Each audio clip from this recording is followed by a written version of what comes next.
ركز معايا شوية.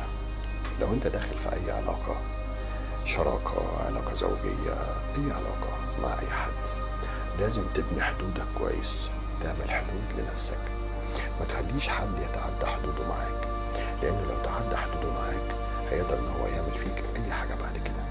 الست اللي اتضربت لما جسمها اتكسر ووشها اتطبق، الست دي الراجل اللي معاها جوزها النرجسي ده ما ابتداش معاها ان هو يضربها، لا هو الاول ابتدى ان هو يمسك حاجتها يلعب فيها، يمسك موبايلها يفتش في شنطتها، وبعد كده ابتدى ان هو يشتمها، وبعد كده ابتدى ان هو يشتمها باهلها، بعد كده ابتدى ان هو يزقها، بعد كده ابتدى ان هو يضربها قلمين، بعد كده ابتدى ان هو يضربها، وبعد كده ابتدى ان هو يضربها بقسوه وبلا رحمه. انت اللي بتفرطي في حدودك.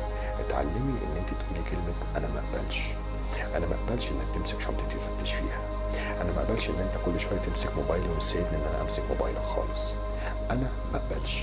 الكلمه دي بتعمل عمليه تهنيج، بتهنج النرجسي والنرجسيه.